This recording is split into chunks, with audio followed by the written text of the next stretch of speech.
أعوذ بالله أعوذ بالله من الشيطان الرجيم بسم الله الرحمن الرحيم الحمد لله رب العالمين وصلى الله على سيدنا ونبينا أبي القاسم المصطفى محمد وآله الطاهرين.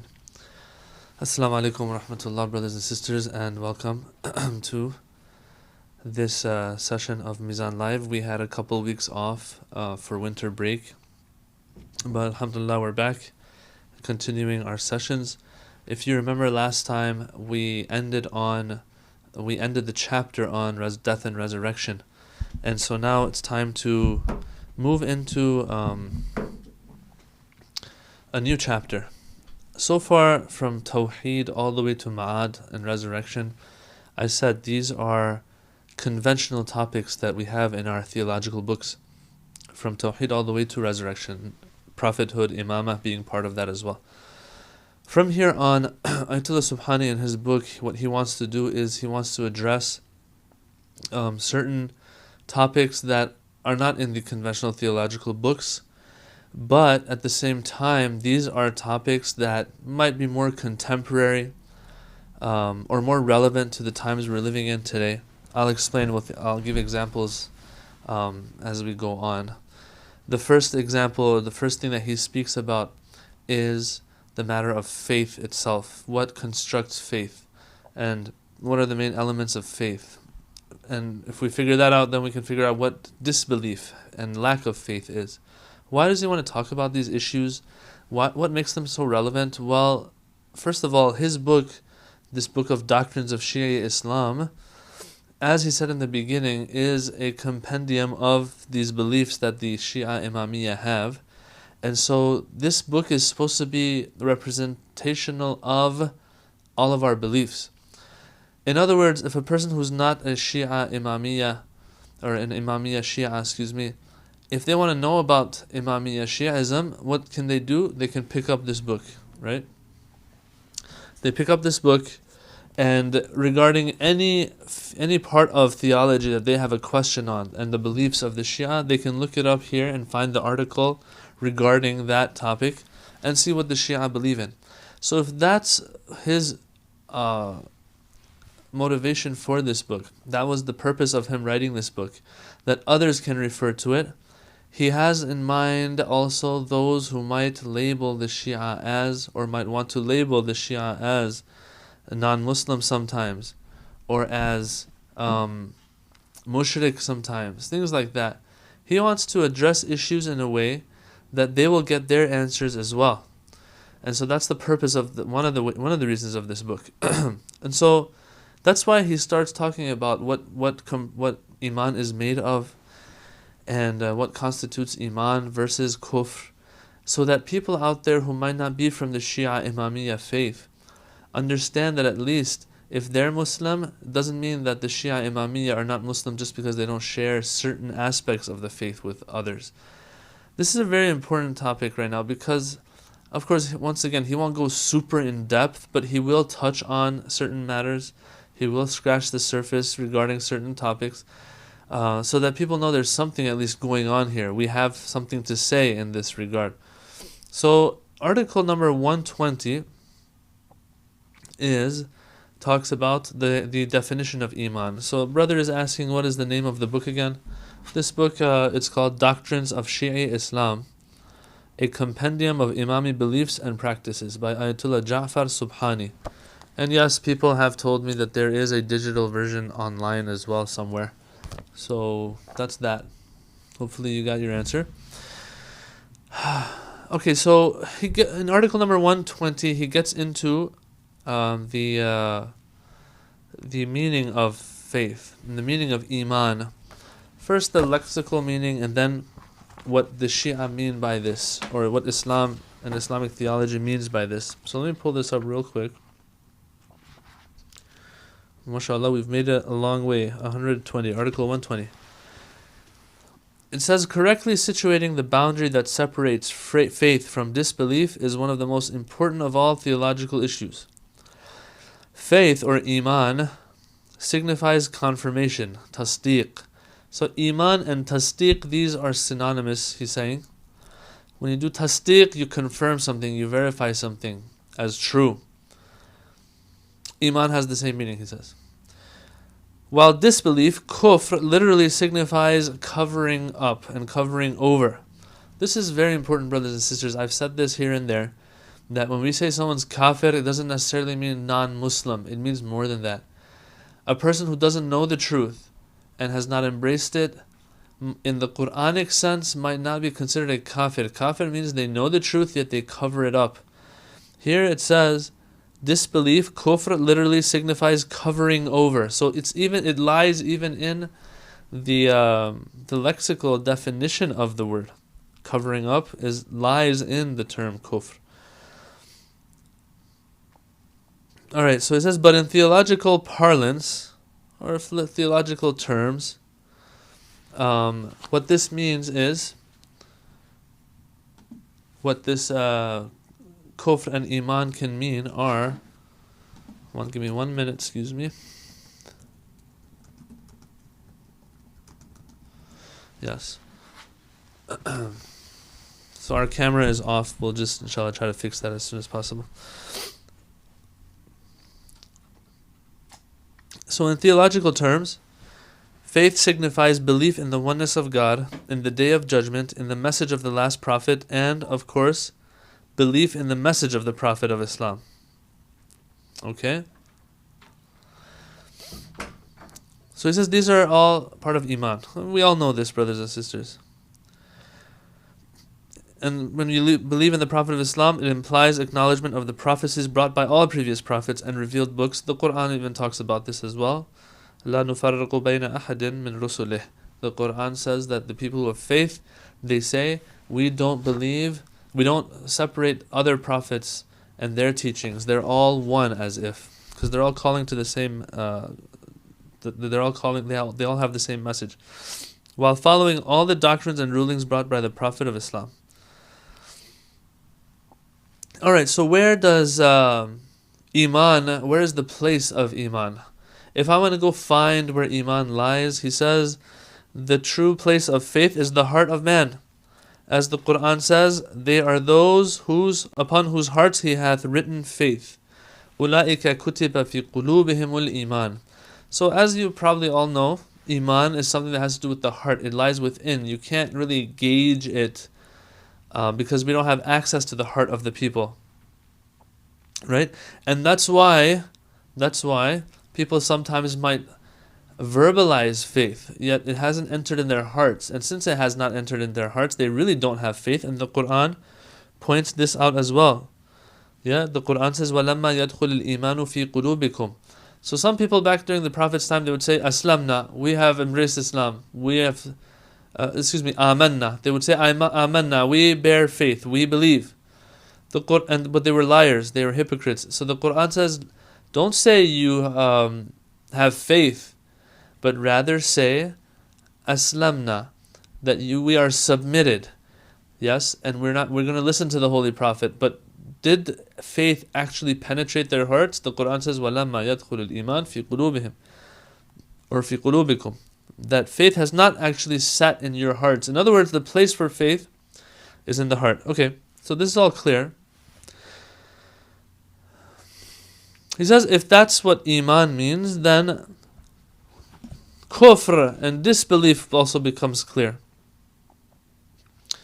Whenever a person denies the oneness of God, or the Day of Judgment, or the message of the Prophet, evidently such a one will be judged as an unbeliever, will be considered a disbeliever, since denial of one of the axioms of the religion, implying therewith denial of the integrity of the message, is tantamount to disbelief. I don't know, I'm sorry to say this, but sometimes they just overcomplicate the wording of the translation. So look, brothers and sisters, sometimes you disbelieve in God, you disbelieve in the Prophet, you disbelieve in the Day of Judgment. Sometimes you disbelieve in something that is equal to disbelief in one of those pillars of the faith. So for example, someone might say, I believe in God, I believe in the Holy Prophet, I believe in the Day of Judgment, but I don't believe in prayer at all. Now, not believing in prayer is not something like, prayer is not something that is kind of insignificant in the faith. Prayer is one of those axiomatic beliefs and tenets of Islam, because it's been mentioned so many times in the Quran, so many times in the Ahadith, that one becomes 100% sure that this is part of the faith. So you can't believe in God, the Holy Prophet, the Quran, and the Day of Judgment, but then say, I don't believe in prayer, because that means that you don't believe in the Quran, because this is something that the Quran has established 100%. It's not your, your minor fiqhi ruling or something. That yes, wudu, when you do wudu, you have to do it like this, or like when you want to pay zakat on the amount of sheep you have, this is how much you have to pay. Okay, that's something that sometimes people might say, oh, I don't know if that's something that Islam really wants or not. But there's some things that you're 100% sure about, like salat. Not believing in salat, he says, will equal not believing in the Quran, the Prophet, because we know that they've said this. Alright, so that's that. What's interesting is that in this translation that I have in front of me, certain parts have not been translated. So I'll just read off of the Farsi book that I have in front of me. He brings certain hadiths, Ayatollah Subhani, to show that what the extent of faith is. Yes? He talks about different degrees here of faith. It says when the Holy Prophet was sending Imam Ali to Yemen, to Khaybar, when there was a battle with the Yahud of Khaybar, the Imam asks the Holy Prophet, he says, how much am I supposed to fight? He says, قاتلهم حتى يشهدوا لا إله إلا الله وأن محمدا رسول الله فإذا فعلوا ذلك فقد منعوا منك دماءهم وأموالهم إلا بحقها وحسابهم على الله. Alright, so he says, go fight them, and when you fight them until the point where they say La ilaha illallah Muhammad Rasulullah. That's all that's necessary of them. That is faith over there. Yes, if it has not entered their hearts, that's something that's between them and Allah subhanahu wa ta'ala. But this is enough for them to become part of the Muslim faith. That's all that matters. Another story. It says that someone asked Imam as-Sadiq alayhi salam, what is the least, what is the bare minimum for someone to have faith? The Imam answers, says he testifies that there's no God but Allah, and that the Holy Prophet is the servant of Allah and the messenger of Allah. And he admits to the obedience of God and knows the Imam of his time. If a person does that, then they are mu'min. There's a little reservation regarding this hadith. I'm not going to get into, I'll just skip it. Alright, so anyway, the point he's trying to make here, Ayatollah Subhani, is that the definition of Iman is the basic faith that we all know about and embracing them, and kufr is the opposite of it. But what's more important now is, and this is something that we need to talk about a lot, speakers need to talk about, we have this trend now, we have this notion of, faith, all that matters is to believe. Once you believe, you're good to go. Don't worry about actions too much. The Holy Prophet will intercede for you, the Imams will intercede for you, and so on. Article 121 discusses this matter and its veracity. So it says, although the reality of faith pertains essentially to heartfelt belief, it has to be in your heart, it must not be supposed that this measure of faith suffices in itself for salvation. Because brothers and sisters, listen, what do we want Iman for? What did we want faith for to begin with? We wanted it so that it brings us salvation in the hereafter, right? Faith that doesn't bring us salvation in the hereafter is no good. So that's what we're really after, salvation. He says here, it's a mistake to think that faith alone suffices for salvation. Rather, the individual is obliged to act in consequence of his faith. Faith has to push us towards acting upon it, accomplishing the obligations that flow from faith. For in many Quranic verses and hadiths, the person of true faith is defined as one who is bound by the wajibat of the faith and fulfills the religious duties incumbent upon them. Thus, we find in Surah Al-Asr that all people are accounted as being in a state of loss, with the exception only of those who have faith and have righteous deeds with the faith. إِلَّا الَّذِينَ آمَنُوا وَعَمِلُوا الصَّالِحَاتِ. These are people who are an exception. So the Surah Al-Asr is one of the shortest surahs of the Quran, if not the shortest, where Allah, He says that everyone is in loss. Everyone on the face of the earth is in loss except the ones who bear faith and do righteous deeds. It didn't just say have faith. It says faith plus righteous deeds. These are the people that won't be in loss. Another example. Imam al-Baqir relates that a man asked Imam Ali, is it the case that anyone who testifies to the oneness of God and to the message of the Holy Prophet Muhammad is a believer? Sallallahu alaihi wasallam. What did the Imam reply? The Imam replied, فَأَيْنَ فَرَائِدُ اللَّهِ. Well, what about all the duties of God, the wajibat of God, the things He's made incumbent upon mankind? What about that? So this person asks, is it enough for me to testify that God is one and the Holy Prophet is His messenger? He says, well, what happened to these then? And this is he's saying that it's a powerful way of saying that no, it doesn't count. It's a stronger way of him saying that it's not going to count. When he says, فَأَيْنَ فَرَائِدُ اللَّهِ, then what happened to the fara'id of Allah? He could have said, no, it will not count without the fara'id of Allah. He didn't say it like that. He said, where'd those go? In other words, it's a given that that's part of faith as well. Of course, a person who doesn't do their fara'id, the brothers and sisters, let me explain this, is still Muslim. We have to understand that. But what you're supposed to get out of being Muslim, what you're supposed to get out of being mu'min and a believer, which is salvation, you won't get. And so as a result, it's as if this person is not a believer to begin with. This is a metaphorical way of speaking. Sometimes we have this across our hadith corpus, we will have this type of wording. So for example, the Imam will say, La salata li jari al-masjid illa fil masjid. A person who neighbors a masjid yet doesn't pray in the masjid, this person doesn't have prayer. Their prayer doesn't count. Does that mean that this person has to make up their prayer again? Not necessarily. This means and signifies that your prayer, what you were trying to get out of it, since you're next to the masjid yet you don't go to the masjid, you're not going to get what you're supposed to get out of this salah. It's as if you don't have salah. Or else you have prayed and you won't have to make that prayer up probably. Same thing here now. They asked the Imam like 5 minutes ago, we had a hadith where the Imam says all you need to do is say that I believe in God, I believe in the Holy Prophet, and a few of these types of things, and you're good to go. Good to go meaning you're Muslim, you're mu'min. But now here the hadith says, but what happened to the fara'id of Allah? What happened to the wajibat of Allah? What is meant here is that yes, this person still is Muslim, is mu'min, but what they were trying to get out of it, they're going to be missing out on. What they were getting out of this Iman and this faith was eternal salvation and felicity. You're not going to get it out of that. Okay? Since you're not going to get it out of it, it defeats the purpose. It's as if you're not a Muslim to begin with. Okay. So, I think that's enough explanation of that. Another hadith by Imam Ali alayhi salam where he says, لو كان الإيمان كلاما لم ينزل فيه صوم ولا صلاة ولا حلال ولا حرام.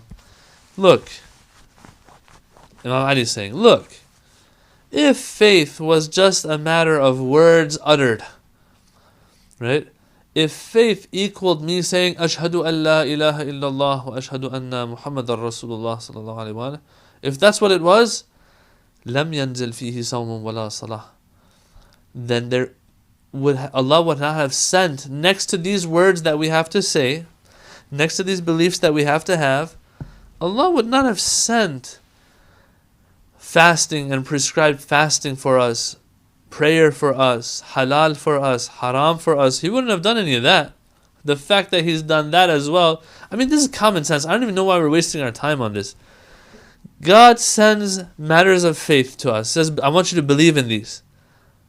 And I also want you to pray and fast and all of that. And then we're going to sit here and talk about how, hey, do we really have to fast and pray for that to be part of our faith? Is that something that constitutes our faith?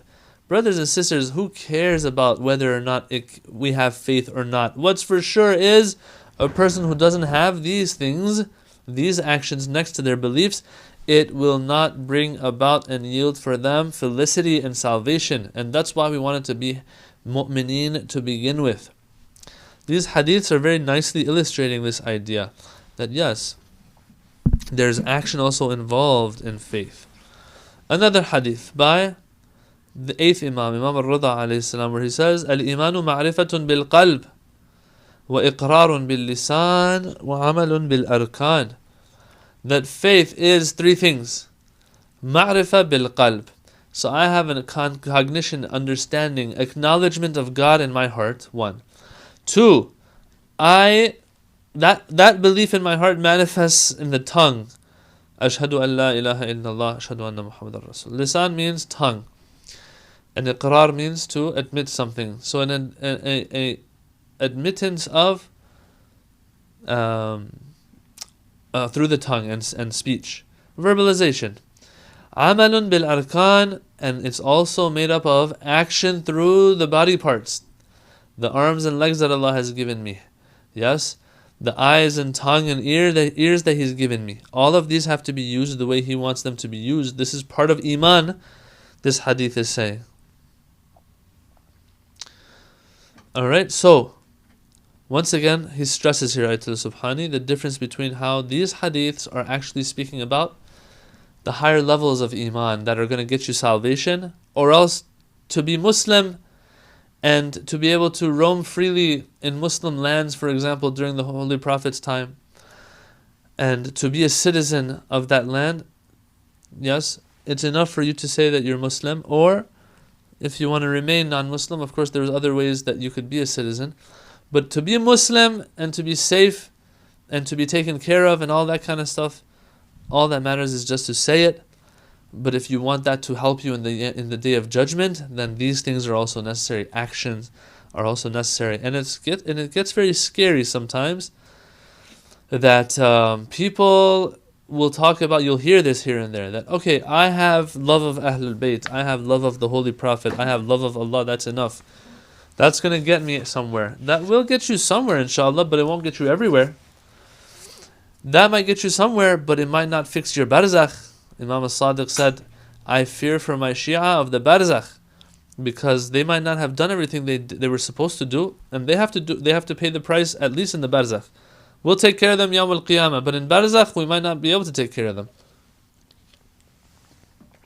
So these are all things that we have to keep in mind, that should push us forward and not let us be content with just, oh, I love God, I have faith in my heart, etc. Now, having said all of this, Ayatul Subhani is not going to lose focus of what he was after in even formulating this chapter, putting it together. Why? Because he says, towards the end of this article, 121, he says, listen, if this is what faith is all about, having the right beliefs and maybe some action and all that kind of stuff, then why is it that we are going to vilify each other, do takfir of each other, call each other people that have left the faith just because we don't bear certain beliefs that others do bear? It was a basic belief of Tawheed, Nubuwwah and Ma'ad, and some of these actions that everyone agrees on, like Salah, like fasting and all of that.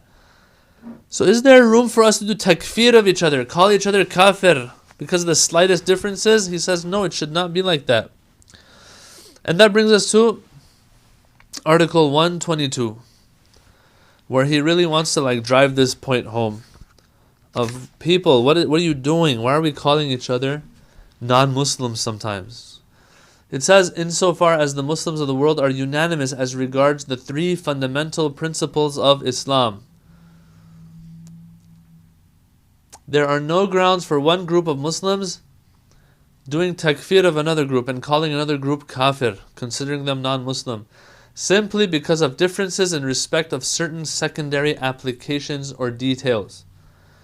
For many of the principles over which there are differences of opinion pertain to theological questions that were expounded some considerable time after the period of the revelation, each group having for its own position certain arguments and supporting evidence. This is something, first of all, that doesn't just have to do with Islam. All faiths have this.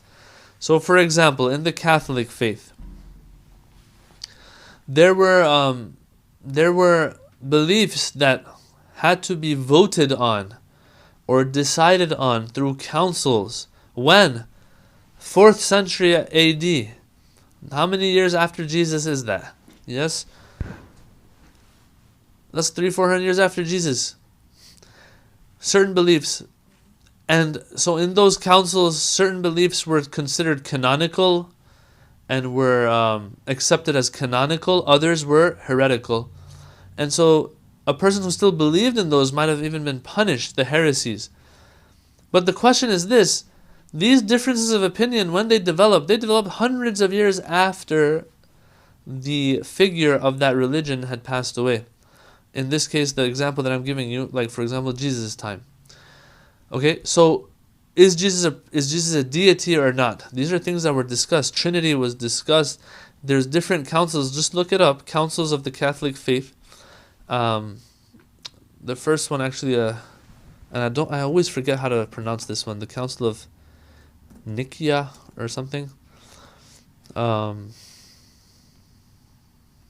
Yes, that what happened in AD 325. The first council of, or maybe I might have mispronounced it, Nicaea or Nicaea. It's Nicaea. Anyway,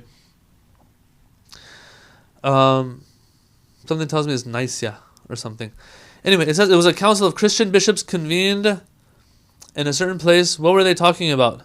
Its main accomplishments were settlement of the Christological issue of the divine nature of God the Son, Jesus. So, and his relationship to God the Father. So this whole discussion, this debate that happened, when did it happen? It happened in 325 AD, hundreds of years after Jesus.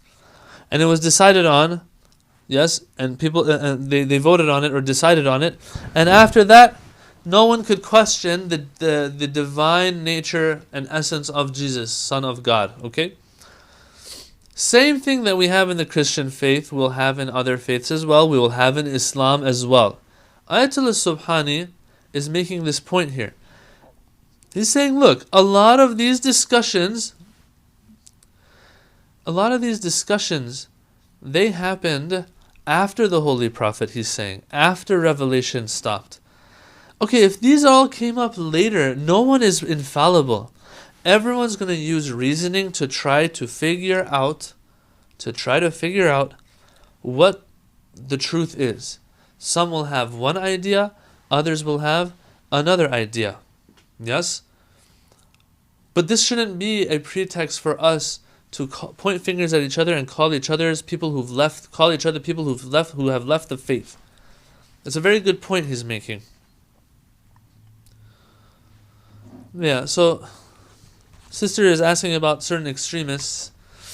She says, Salam Shaykh, so in the case of people who were in line with ISIS, we would say they were misguided, although some of the actions carried out were against the Islamic faith. It is hard to judge, okay? It is hard to judge. Sometimes certain actions will push people to, yes, label others as people who've left the faith.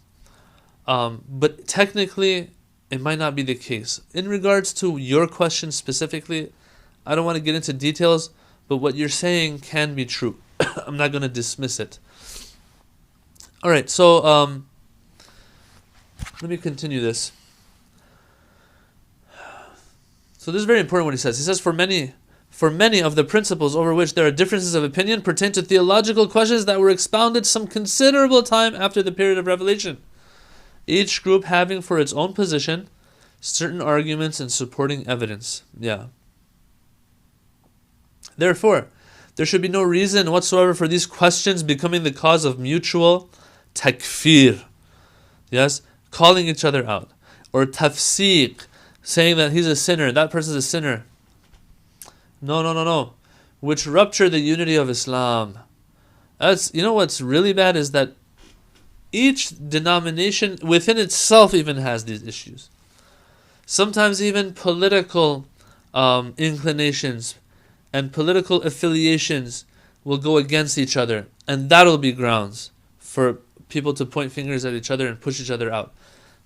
Even when some of these extremists, it's crazy that the whole world sees as extremists. Sometimes within themselves they call each other kafir. It's become a game, really. It's become funny. It's how far they go. You know why, brothers and sisters, though? One of the reasons for this is, and it's unfortunate to say this, and it's not just something that, has to do with today, it's been in the past as well.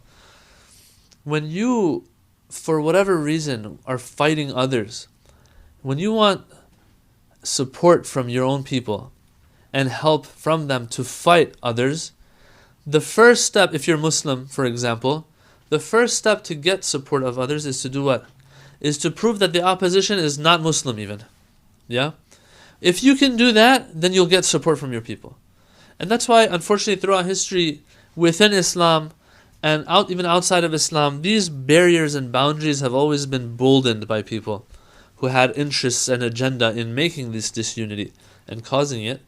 Because once you can push the opposition outside of the fold of Islam, it'll be easier for you to get support to fight them. Yeah? And so till today you'll find this.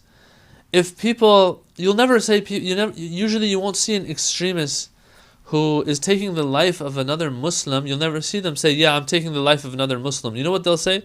They'll say, I'm taking the life of a kafir, of a non-Muslim. While that person that he's taking the life of might be saying that they believe in God. They believe in the oneness of God. They believe in the Holy Prophet. They believe in the resurrection and the hereafter. They believe in everything. The Quran, the Kaaba, everything. Yet, no. Since you're non-Muslim, I am allowed to take your life. You won't find them say, I'm taking the life of Muslims. They'll say, these are all kuffar, and that's why we're taking their life. So yes, sometimes these interests also play a role in all of this, unfortunately. The best way of resolving differences, as stated above, he says, is rational debate and discourse. That's the best way to do it. Away from bias and trying to be as impartial as possible. It says that he cites a good verse for this. He says, the Quran says, "Ya ayyuhalladhina amanu idha darabtum fi sabilillah fatabayyanu wa la taqulu liman alqa ilaykum as-salam lasta mu'mina." Yeah, just because now you're going out during the Prophet's time, if they were going out to fight, for example, now that you're going out to fight, that means everyone's against you. And even if people are extending peace towards you, a peaceful hand towards you, don't be like, oh, no. You are not a mu'min, that's why we're going to take your life. No, hear them out. Try to be as inclusive as possible. It says, O you who believe, when ye go forth in the way of God, be careful to discriminate. Be careful to discriminate. And say not unto one who offereth you the greeting of peace, thou art not a believer. So then you can take their life after that. No. The Holy Prophet, in the course of explaining the foundations of Islam, said that no Muslim has the right to declare another Muslim a kafir or a mushrik only on account of the commission of the sin by the latter. You're a sinner, you're a kafir. You don't believe in what I believe in, you're a kafir. No. And this is where scholars really need to get together and figure out what constitutes faith. And unfortunately they have. It's just that the people out there sometimes just don't listen because they're influenced by people with agenda. Yes, it's clear as day that Islam is not something people are very fond of. People, meaning those who are enemies of Islam, are not fond of, and so they'll try their best and they will send people who might be scholars, but they're really wolves in sheep's clothing, to sway certain masses so that they fight other Muslims, unfortunately. And if you ask them why, they'll say, our scholars said that they're all kafir, they're all non-Muslim. Yeah? It's unfortunate. You'll have that bunch. But the majority of proper scholars out there, I think they all agree that what the main elements of a Muslim are, or of Islam are what? Belief in the oneness of God, belief in the Quran, belief in the Holy Prophet, and belief in the resurrection and hereafter. That's about it. And the Muslims out there all believe in these things. But it's so crazy how, according to some, if you look at the definition of Islam, only 2% of all the Muslims out there are actually Muslim. What is this? What kind of religion is this going to be then? This does not seem what the Holy Prophet had in mind when he started his mission. Alright, that's Article 122. Article 123 now just straight up addresses the elephant in the room. And that is the idea and notion of bid'ah, innovation in religion. Because this is one of the main reasons why people are labeled as kafir, although they bear all of those beliefs that I just talked about: God, oneness of God, Quran, Prophet, Ma'ad, and resurrection. They believe in all of that. But because of certain practices they have, because of certain things they do maybe, they are labeled with bid'ah, right? And since you have brought bid'ah, bid'ah is misguidance. Misguidance equals leaving the fold of religion. You're not Muslim. And so it's unfortunate. You will find that lives are lost across the globe.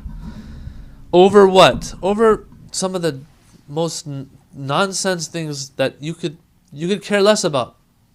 But because the term bid'ah is brought and put on there, and they're labeled as bid'ah, yes, hurting others will be sanctioned and allowed, unfortunately. What kind of Islam is this? So you'll see, for example, somewhere in, I don't know, Afghanistan, Pakistan, like a wedding is raided and people lose their lives. Why? Because what they're doing is bid'ah, for example. Or a better example would be, for example, there is a celebration for the birth of the Holy Prophet. This is seen as bid'ah because it's bid'ah. Taking people's lives is sanctioned now. We'll get into some examples as we go forward, or I'll explain some of these things that I just said as we go forward. First, let's talk about the definition of bid'ah. This justification for calling others kafir, pushing them out of the fold of Islam. It says the Arabic word bid'ah signifies a new or original action that has no precedent. It's an innovation. One by which a degree of excellence or perfection in the performer of the action is demonstrated. Thus, one of the names of God is Al-Badi'. Okay, excuse me. So, first he gets into the lexical definition of it. Bid'ah means to do something that's unprecedented. And because it's unprecedented, it shows that the person who did it is higher than others, is more perfect and excellent than others. Why? Because others weren't able to do it, and that person was able to do it. So, for example, the Quran refers to Allah subhanahu wa ta'ala as Badi'us samawati wal ard. Badi' comes from bid'ah. That Allah is the one who created the heavens and the earth such that it's unprecedented. Others have not been able to do such. Okay? So it has a good connotation to it here. But once we move forward and we see where else it's used, then all of a sudden it becomes a negative term. It says, but the conventional meaning of the term refers to any action which is deemed to fall outside the boundaries of the Sharia. The most concise definition would be as follows: establishing a practice as part of the religion when it is not so. For you to say that something is part of religion when you don't have any reason for that. Committing bid'ah is a major sin. There is not the slightest doubt about its being prohibited. The Holy Prophet said, every newly originated thing is a bid'ah. Kullu muhdathatin bid'ah. Anything that you create, that you invent, is a bid'ah. And of course he's talking about the religion, or else it doesn't mean that you can't go invent things. Oh, the light bulb, someone invented it, that's bid'ah. No, that's not what is meant. That's funny. He's talking about the religion. Anything that wasn't there before and now is created, innovated, is a bid'ah, he says.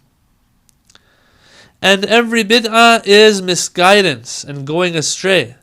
So, وَكُلُّ بِدْعَةٍ ضَلَالَةٍ, the hadith goes on to say. And every misguidance ends up in the hellfire. وَكُلُّ ضَلَالَةٍ فِي النَّارِ. Misguidance means exactly that, brothers and sisters. When you're guided to the right path, that means you reach the destination, which is Jannah. Anything outside of Jannah is Jahannam. So misguidance equals Jahannam. So once again, he says anything that you innovate that is unprecedented in Islam and you add it to the faith, this is misguidance. This is bid'ah. And every bid'ah is misguidance, and every misguidance leads to Jahannam and the hellfire, very clearly. Okay. So it's very, very frowned upon.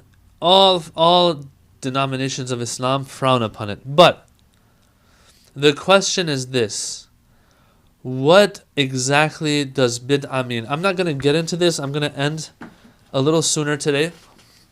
Because if I get into this, it's going to take a while. But I will say this before, so that we're ready for it, for the discussion next week. I will say this, that there's a big question out there. What exactly are the boundaries of bid'ah? Okay, the Prophet said anything that's unprecedented. Question: the Holy Prophet, do we have a hadith where he says, I want you to celebrate my birthday? No, we don't. So, does that mean that every time someone celebrates the Holy Prophet's birthday, because this has something to do with religion, right? This is a bid'ah? Another example. Question: when you go to Mecca, right, you want to climb the Mount of Hira. You want to climb that mountain where the Holy Prophet. You want to go to you want to climb Jabal an-Nur, the mountain of Nur, and go to the cave of Hira, where the Holy Prophet would worship Allah subhanahu wa ta'ala. Question: do we have a hadith for that? Do we have the verse of the Quran for that? Right now, if you go to Saudi Arabia, you go to Mecca, at the bottom of this mountain, you will find that they've written that going up this mountain, this is not something the Sahaba would do. And so, in other words, this is bid'ah. Question: if I want to go up there and do 2 rak'ah of salat up there in that cave, is this bid'ah or not? Because, hey, we don't have a hadith for it. We don't have a verse of the Quran for it. So it is something that's unprecedented. It is something that's made up. So does that mean that this is bid'ah now or not? These are all questions that have to be answered. The only way to answer them, though, is to figure out exactly what constitutes bid'ah. Theologically, legally, from a Shari'i perspective, what constitutes bid'ah? There are answers to this, brothers and sisters, and other examples like these that inshallah we'll get into next week. Yes. Once again, I remind all of you that I just want to remind you that we do upload all of these sessions. They are uploaded on Facebook, YouTube, podcasts as well. And inshallah, if you need to follow us there, you can follow us there. Till next week, keep us in your du'as. Thank you very much for tuning in. Wassalamu alaikum wa rahmatullahi wa barakatuh.